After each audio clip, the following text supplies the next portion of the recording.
Si pertanyaannya ini dari peserta perempuan, Ustadz. Assalamualaikum Ustadz, saya hamba Allah. Saya sudah tidak punya keluarga.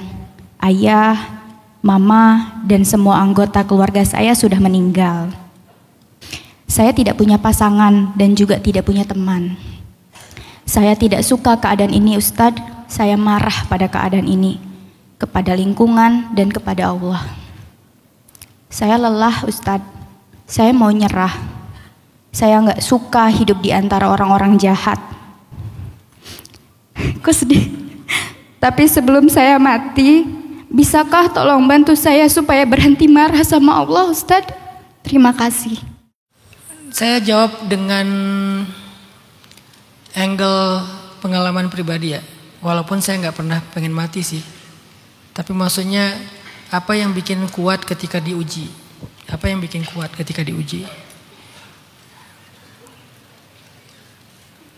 Saya suka baca sejarah atau kisah-kisah para nabi dan orang-orang soleh sebelum kita.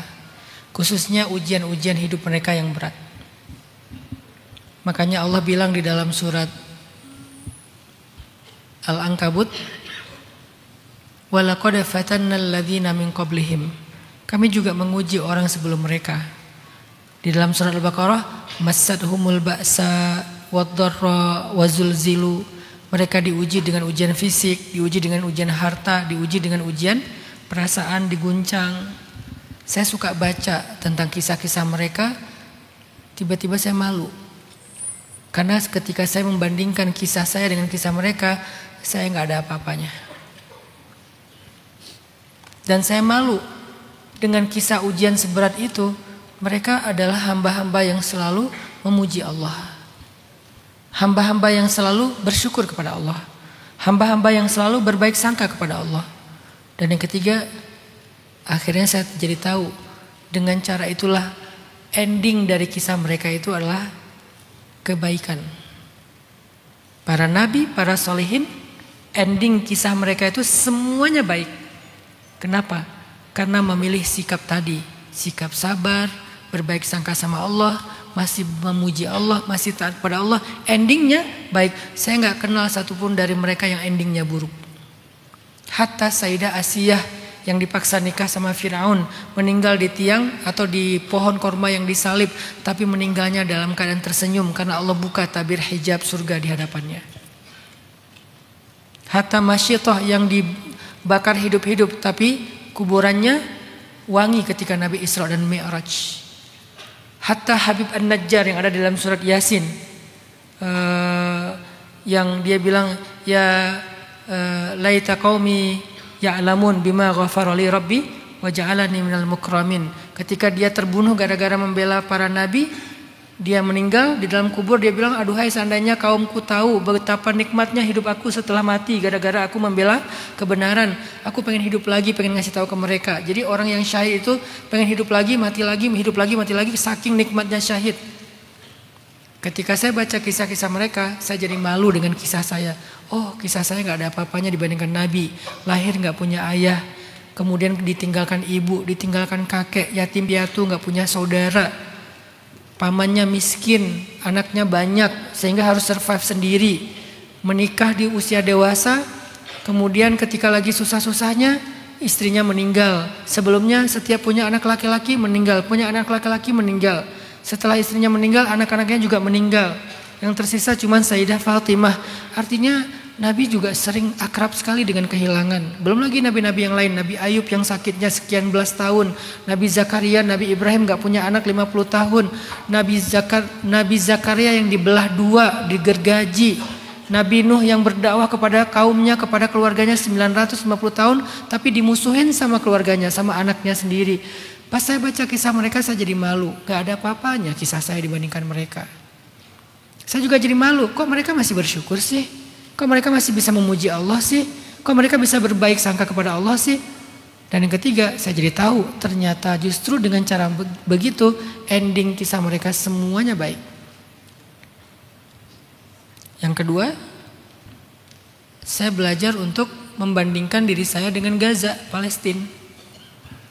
Karena itu yang paling kelihatan prihatin dan beratnya ya hari ini.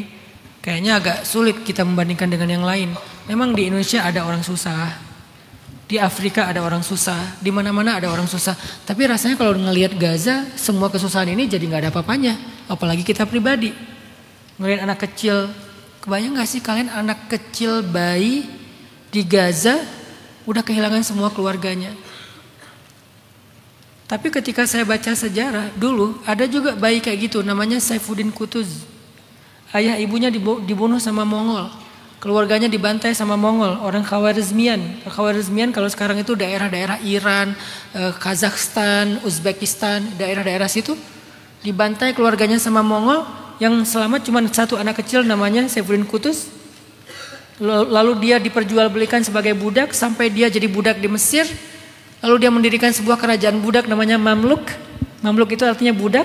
Sampai malah dia menjadi raja kesatria pertama yang mengalahkan pasukan Mongol di masa-masa kejayaan Mongol. Disitulah saya belajar bahwa hidup mereka susah-susah juga, berat-berat juga. Tapi mereka selalu endingnya luar biasa. Kenapa? Allah selalu punya cerita. Ketika saya kehilangan ibu, awalnya saya marah. Kenapa? Ibu saya meninggal tsunami kan? Tapi begitu saya tafakur, emangnya siapa yang lebih bisa membahagiakan ibu saya? Allah atau saya? Saya marah karena saya ngerasa saya lebih berhak membahagiakan ibu saya. Kok diambil sama Allah? Saya belum lulus kuliah, saya pengen membahagiakan ibu saya kalau saya pulang. Kok diambil duluan? Akhirnya saya sadar Allah lebih baik membahagiakan ibu saya daripada saya. Salah satu bentuknya Allah ajak ibu saya pulang dengan diberikan pahala syahid, yaitu tenggelam. Disitulah saya ikhlas ridho. Oh Allah lebih baik. Belum lagi tadi jilbabnya tertutup, auratnya tertutup walaupun kegulung dengan ombak tsunami. Di rumah saya tuh ombaknya lebih tinggi daripada pohon kelapa. Padahal jarak rumah saya dengan laut itu 3 kilo. Kalau di laut tingginya 50 meter ombaknya. Kalau di rumah saya sekitar 17 sampai 20 meter ombaknya.